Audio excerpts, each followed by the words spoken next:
So, the second to last episode of Season 2 of the Orville came upon us, called Tomorrow.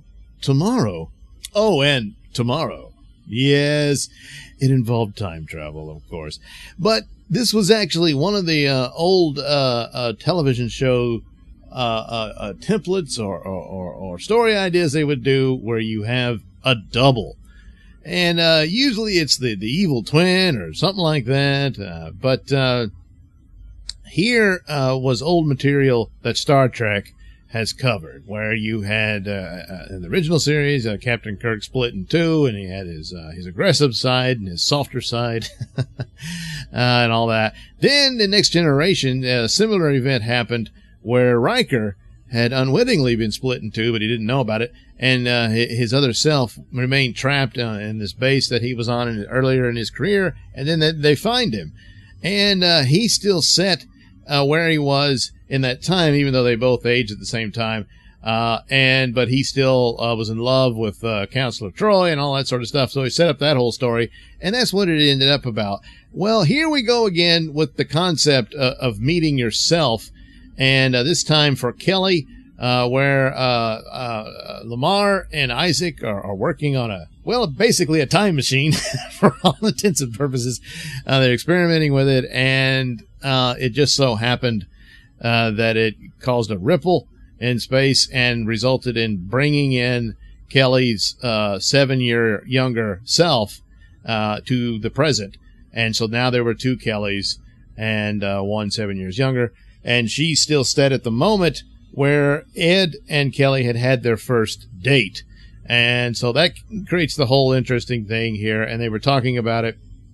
It's also based in quite a bit of, yes, the science. And somehow that human thought might have a bearing on quantum physics. So, look, I don't understand it, but I have heard that on, Discovery Channel and stuff. So it's got to be legit. But anyway, so two Kellys, and of course Mercer is still in love with Kelly, and he keeps approaching her with the idea of getting back together, and she's against it. But then here comes younger Kelly, and of course they take a shot at it, but she's still the younger Kelly, so he's too old and doesn't want to do the things she wants to do. And there's funnier moments. They go out clubbing. And who should be there dancing as well? Bortus and Clyde. So there's good stuff there for that, But it addresses it's an old, like I said, a template or idea, but they address it each time in their own way, and this show is no different. And here, basically, the point is, what would your younger self think of you now? And of course, you would think, well, they're going to be disappointed. Remember when you were going to do this or that, and you were so sure, and then, oh, no, it didn't happen that way. And so you just know, because you were that person, so you know how they would react, seeing the future that actually happened rather than the one that they had hoped or dreamed what happened, and then it didn't. So no different here for Kelly. Some of the aspects she does have a career, obviously, in the Union. She's not a captain of the ship as she had wanted to be, but she is an XO, or a second in command there, first officer. And the other part was marriage. Well, she did achieve marriage, but then she cheated on her husband. And the marriage was no more. But in a roundabout way, she kind of sort of fulfilled some of that. But, the conflict there and certain amount of jealousies between the two, and disappointment. And Kelly obviously had a hard time dealing with her younger self being disappointed in her, because she knows, yeah, that's really what I wanted, but I didn't get there. Did I fail? Well, she failed as a matter of circumstances and whatnot. Now, she certainly failed the marriage on her. There is a scene where they have Ed apologizing to the younger Kelly as they figure out how to send her back, and they had to wipe her memory so that she doesn't remember what happened, and she goes back and everything's like it's supposed to be. So he apologizes, but it's like, Ed, it's not his fault. I mean, look, your husband's a workaholic, so you cheat on him. No, if you want out of the marriage, you want out of the marriage. You leave the marriage. You don't do something like that. So I don't know that he had much to apologize for. But again, he's still in love with Kelly. So that was probably more for the older Kelly than the younger one. Just the younger one's not even going to remember it. Or did she? Well, of course. So they're able to send her back. It almost cost the ship its existence because the power needed really shook it to its foundations, but it works. And she wakes up in her apartment, I guess, and she receives a phone call from young Ed, who's all excited about their previous date. And just as he described, he calls her early in the morning because he's so desperately infatuated that he just, I got to talk to her again. And so he does. And she, instead of doing what Kelly said she did, she ended up saying, all right, yeah, well, we'll do it again. She turns him down and says, nah, I'm sorry, but I just don't think it's going to work out. And then hangs up on him.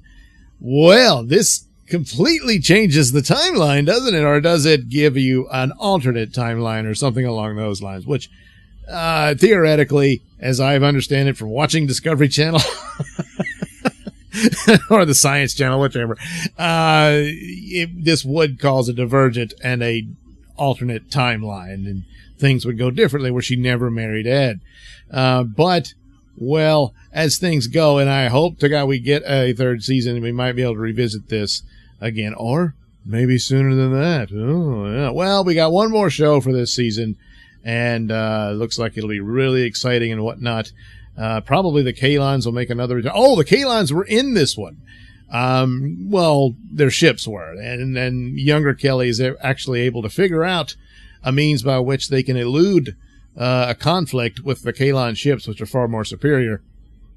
And, well, it was two of them, too, so they really had to skedaddle. So she remembered this planet and the icy atmosphere of the rings of this particular planet. And the reason she knew this because she did a report on it. And then the older Kelly says, oh, yeah, that's right, I did. But younger Kelly would have more closer memory to it.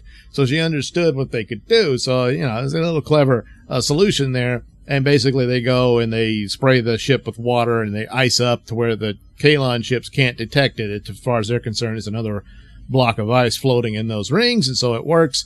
They're well hidden and they elude capture. So, yeah. The rest of it, of course, is just the humor that's within the charm of the cast. And this is exploited well for the story, as per usual. So, all around, a great show. I mean, an old concept, of course, but with the cast that they provided and the way they're able to present it, and, of course, the interesting question of, if you could talk to your younger self, how do you think that would go? And you can only go based by your memory, so some of it might be a little foggy there. So if you actually did meet your younger self, it would still be quite a shock as to their reaction. That it didn't turn out quite as well as they thought. Yeah, you remember her? Yeah, she's not going to be your wife. It's not going to happen. I shouldn't laugh. It's always heartbreaking. But, everybody goes through this in some form or fashion. But, so there you go.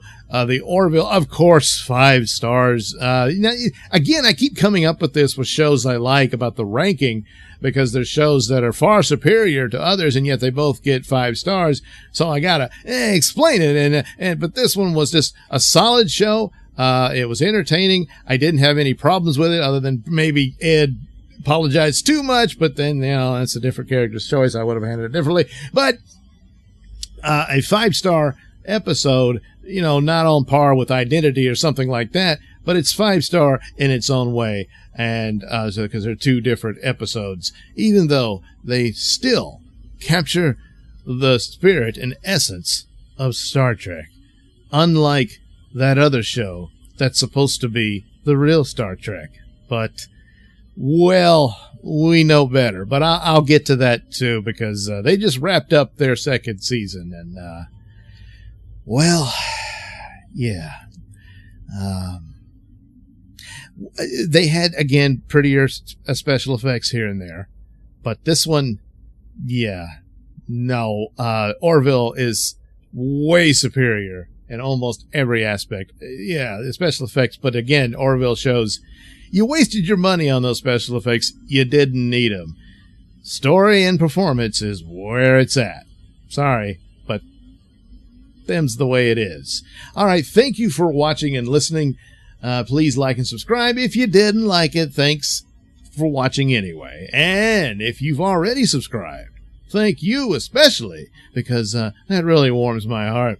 And while you're here, hey, why not check out that link description below? That'll take you to my many stores that have plenty of goodies for you.